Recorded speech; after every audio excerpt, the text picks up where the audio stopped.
And that's this phrase came out of our research. We saw artivist, which was kind of like an artist who's an activist. Yes. Did that come from a somewhere that you can share?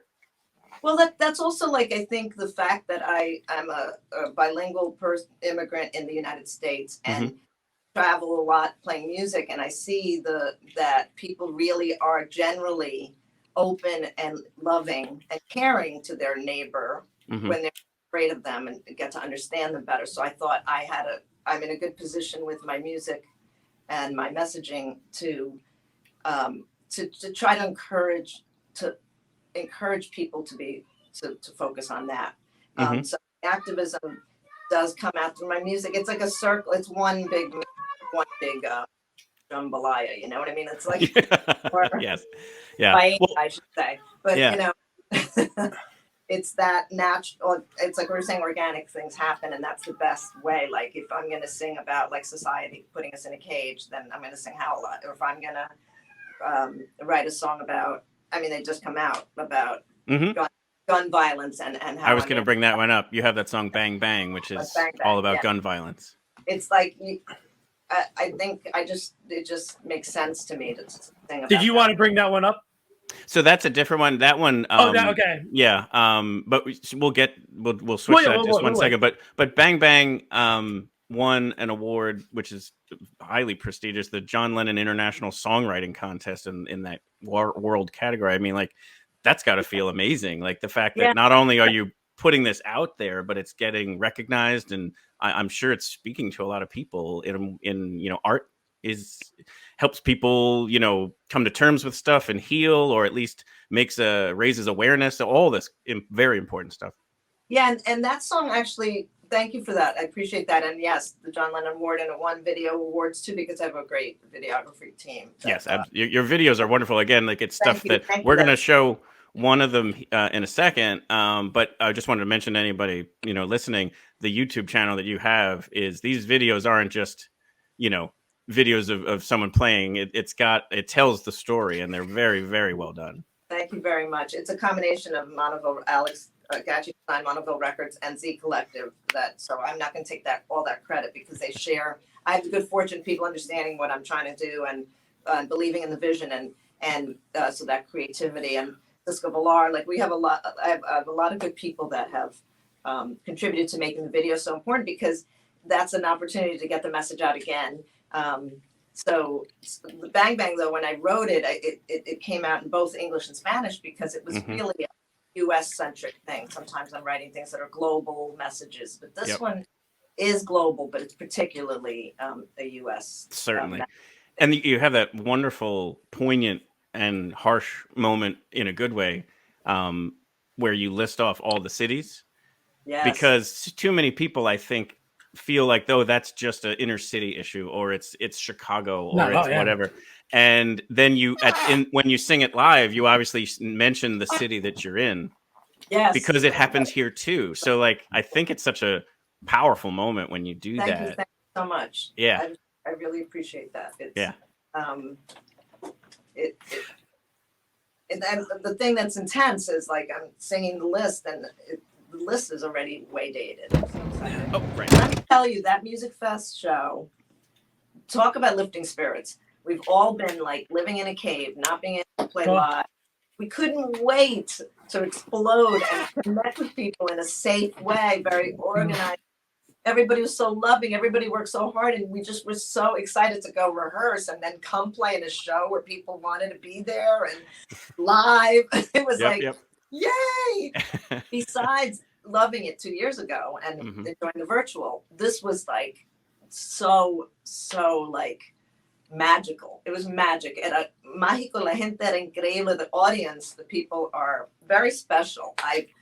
Now that I've gone a couple of times, I realize how unique it is. Unique. It's very, very special in Bethlehem. I don't know. There's like a caring of the community. You could feel it. We were so proud to be like in front of those steel stacks that have I guess they have a symbolism to it, but it's like everybody has lifted that city back up, and I'm like blown away by that. we had we love to hear that. That's great to hear. And the meet and greets, people were just loving it. I remember that from 2 years ago too. So it's not to be taken for granted. Like people really, that they have lifted that city up, and music is such a big part of it. And the arts, which I grew up believing in, the arts being healers and empowering you. That's what Bethlehem represents to me. And we went out to dinner the night before. You feel the energy. It's just like great. I played a lot of festivals. I'm not saying they're not great, but this is very special. Well, I feel like Bethlehem feels like the people who live here, or who have lived here, they feel like they have an ownership in Music Fest. In a sense of like we're fostering it. You know, there's so many volunteers. There's so many people who, you know, maybe they just spend a lot of money on beer. That's helpful too. You know, it's just fun to be able to be out there. Phil and I were down. Well, Phil, I think you made it to more nights than I did, but I did my best. I didn't make all 10. I go all 10 nights. I'm a knucklehead. I think I made 8. A good knucklehead. So I was, you know, at the end of college and after college, I was really getting into music and sort of discovering myself as an artist and having these intense experiences, playing music, listening to music. Started writing my first songs. A couple years after college, I moved out to San Diego, and that's when I first started playing open mics. And I formed a little band that was mediocre. And it's a good name. Yeah. We were called One Way Ticket. I don't know where it was,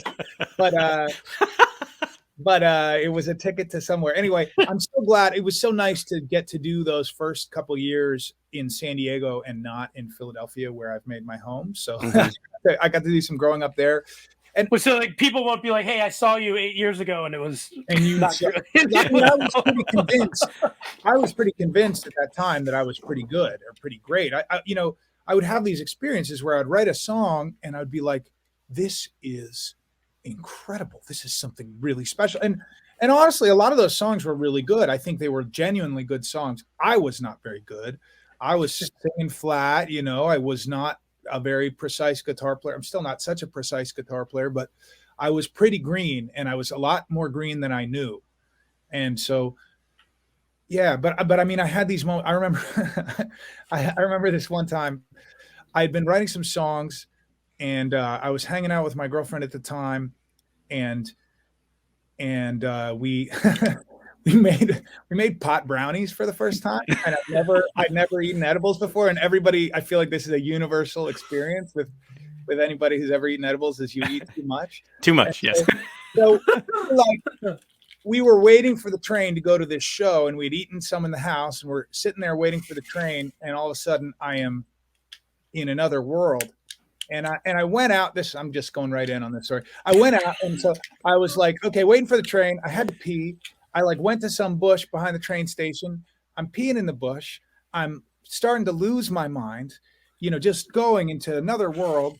And all of a sudden, like a bolt of lightning, I just had this like, you can do this. This is what you have to do. You are a songwriter. You are a musician. And it was absolutely as clear as day. And it hit like that. And that's happened to me. While you're peeing behind a bush. Peeing behind a bush on my first time eating edibles.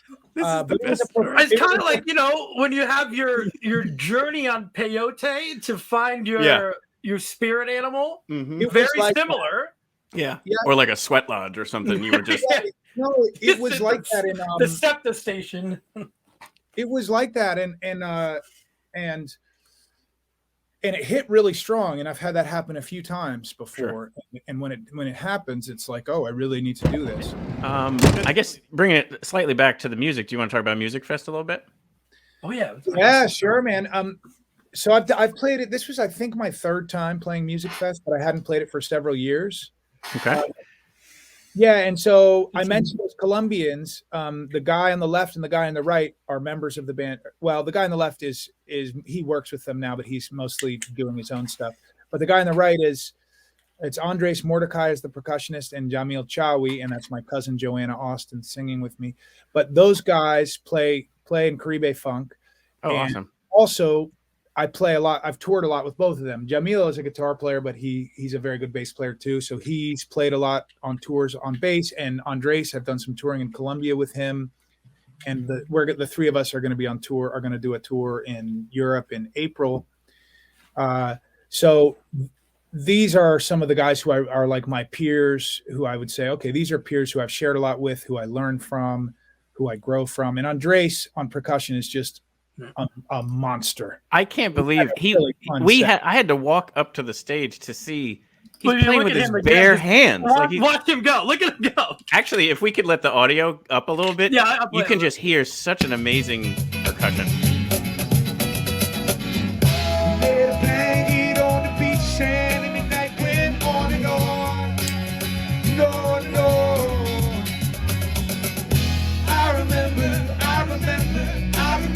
One night.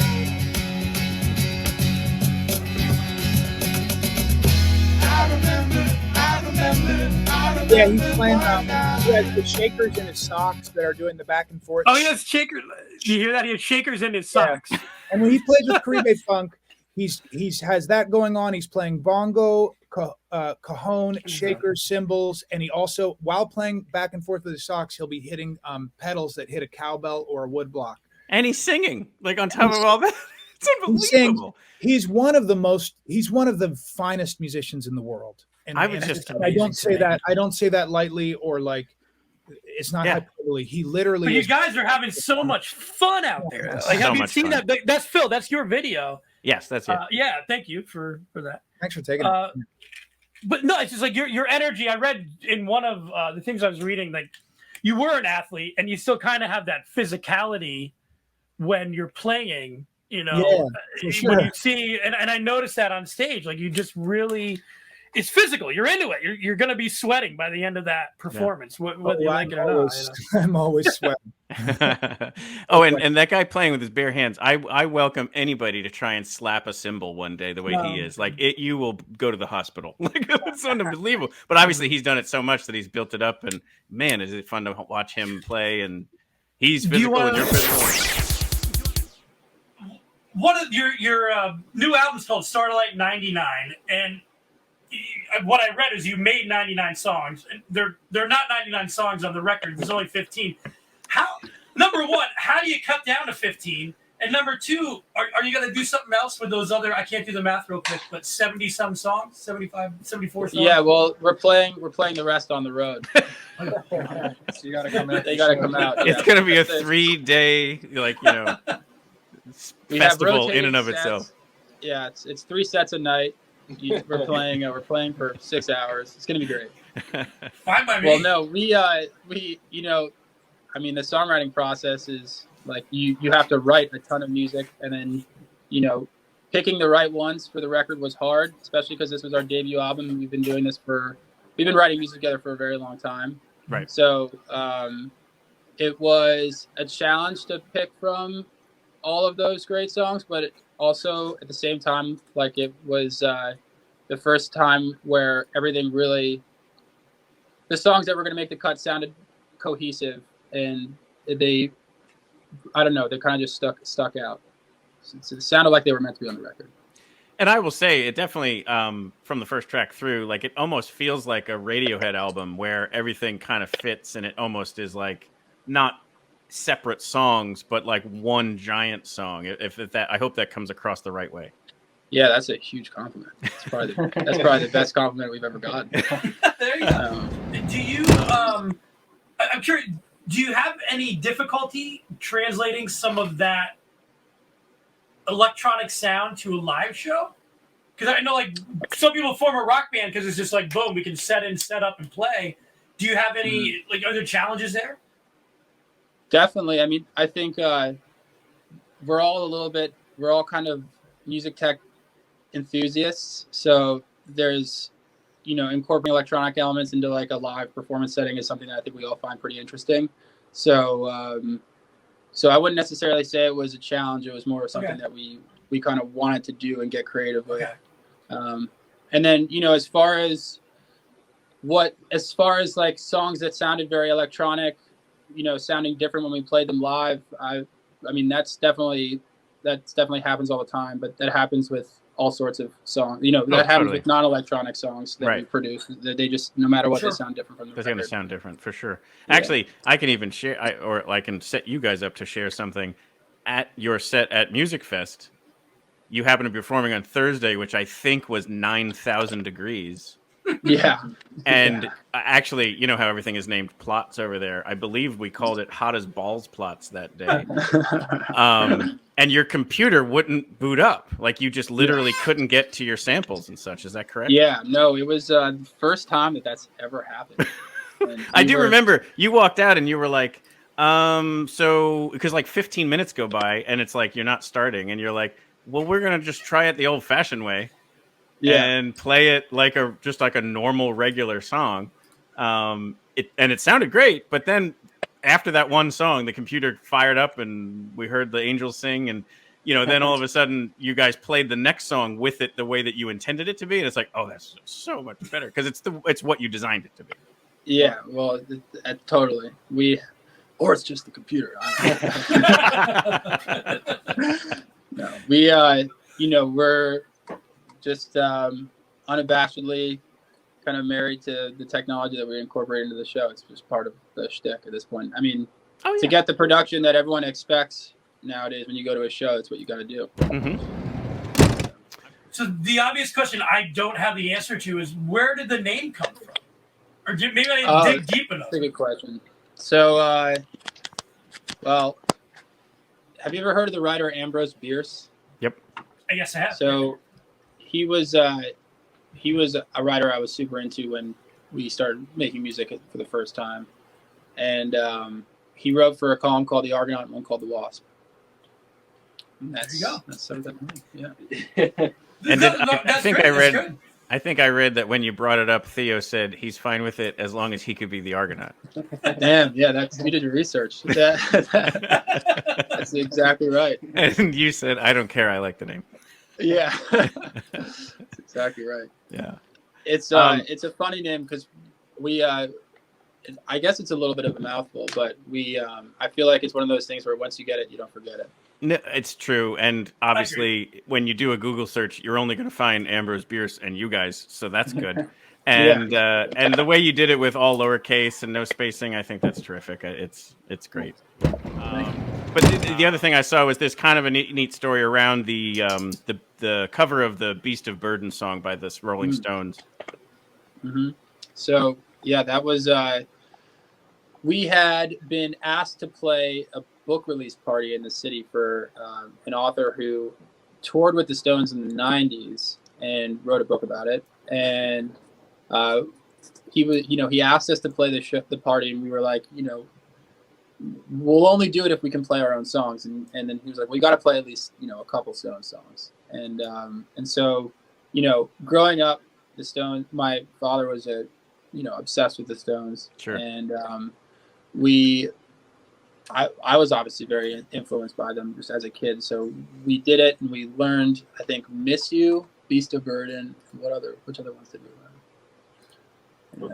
A couple others. But we had just finished preparing for that show when we were going into the studio to cut our EP, Ha Fiction. And we had finished the recordings that we needed to get done for the day with a couple hours to spare, and we heard that the Stones were coming into that same studio, into that room, a few hours later to work with the engineer that we were working with. And so we thought it would be kind of funny if we cut our cover of Beast of Burden in the off chances that they'd ever hear it. I would have left them a note or something. Yeah. Which they might have heard it. I don't know. Yeah.